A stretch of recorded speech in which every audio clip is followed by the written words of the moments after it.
Ko, šodien pirmo reizi pats instalēšu X4 lideru. Liksim arī garažiņu. Komplektā, protams, mums ir ātrā instrukcija. Tā, lai pa vienkāršo visu var izdarīt. Tad nāk, kā vienmēr, nazīši 2 reizēm bonusā ar skrūvītēm. Mīkstā lupatiņa vai nu lideram vai kamerām, pēc izvēles. Šāda smuka birstīte, ar ko tīrīt.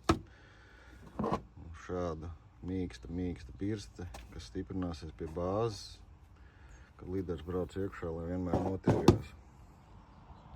Kā tā izskatās mājiņa. Jā. Tā izskatās atvērtā veidā. Ja kādreiz nepieciešamība kaut ko tīrīt. Šeit ir smuka kapatiņa. Te var ielikt lidera aizsargu gumiju, kad viņa nav vajadzīga. Viņa praktiski transportēšanai tik vajadzīga. Šeit var ielikt rezerves asmanīšus. Tālāk neizmirstam noņemt no šos plēvus.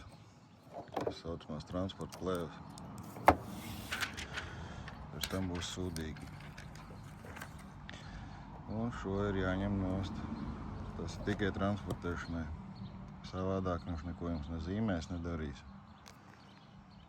Tā apmēram mēs izskatāmies. Zaļais indikators liecina, ka lādējās. Ja vāks ciet, tas nav redzams, vai arī aplikācijā. Kā arī priekšā zaļas gaismiņas.